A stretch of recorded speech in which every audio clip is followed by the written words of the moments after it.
మా దుహిత దంత వైద్యశాల 29వ సంవత్సరం కంప్లీట్ చేసుకొని 30వ సంవత్సరంలోకి వెళ్తుంది. ఈ సందర్భంగా మా ప్రాంగణం కూడా చేంజ్ అయింది కాబట్టి మా మినిస్టర్ గారితో ఓపెన్ చేయించాము. ధనేకుల రవీంద్రనాథ్ గారు ఠాగూరు, ఎమ్మెల్యే గారు గద్దే రామ్మోహన్ గారు వీరందరూ వచ్చి మమ్మల్ని ఆశీర్వదించి దీన్ని ఇనాగరేట్ చేసి వెళ్ళారు. ఈ దుహిత దంత వైద్యశాల అత్యుత్తమ ప్రమాణాలతో లాస్ట్ 29 ఇయర్స్ నుంచి ఎంత డిఫికల్ట్ కేసు అయినా సరే సింపుల్గా సాల్వ్ చేసి అందరికీ అత్యుత్తమ వైద్యం అందించేటట్టు మేము ప్రయత్నిస్తున్నాము. ఈ స్టాండర్డ్స్ని అప్గ్రేడ్ చేస్తూ ఈ ప్రెమిసెస్లో కొత్త స్పెషలిస్టులతోటి ఇంకా బెటర్గా స్టాండర్డ్స్ ప్రూవ్ చేయడానికి అందించడానికి మేము ట్రై చేస్తున్నాము. దుహిత దంత వైద్యశాలని రోజున ప్రారంభోత్సవం చేసుకోవడం జరిగింది. పెద్దలు పూజలైన ఠాగూర్ గారు చేతుల మీద కూడా దాన్ని ప్రారంభోత్సవం చేసుకున్నాం.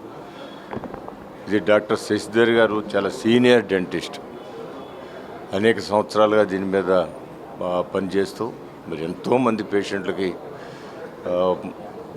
స్వస్థత చేకూర్చడమే కాకుండా ఎంతోమంది జూనియర్ డాక్టర్ కూడా ట్రైనింగ్ ఇచ్చిన వ్యక్తి డాక్టర్ శశిధర్ గారు. ఇవాళ ఆయన ఆధ్వర్యంలో అత్యాధునిక మిషనరీతో అన్ని ట్రీట్మెంట్లకి మల్టీ స్పెషాలిటీ లేగా అన్ని రకాల ట్రీట్మెంట్లు కూడా ఇక్కడ నిపుణులైన డాక్టర్లతో ఈ హాస్పిటల్ని ఓపెన్ చేసుకోవడం జరిగింది.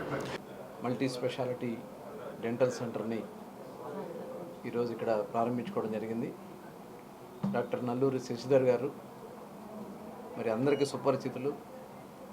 మరి దాదాపు 30 సంవత్సరాల పైగా విజయవాడ మహానగరంలో అందరికీ ఈ డెంటల్ వైద్య సేవల్లో ఆయన నూతనమైనటువంటి టెక్నాలజీని ఎప్పటికప్పుడు అవగాహన కల్పించుకుంటూ ఈరోజు ఇక్కడ అత్యాధునికమైనటువంటి ఎక్విప్మెంట్తో మళ్ళీ ప్రారంభించినందుకు వారిని మనస్ఫూర్తిగా అభినందన. డాక్టర్ రమేష్ గారికి మరి ఇతర పెద్దలందరికీ కూడా హృదయపూర్వక నమస్కారాలు తెలియజేస్తూ చాలా సంతోషం. ఎందుకంటే ఈరోజు అన్ని ఎక్విప్మెంట్ కానీ లేటెస్ట్ టెక్నాలజీని కానీ ఎప్పటికప్పుడు అప్గ్రేడ్ అవుతూ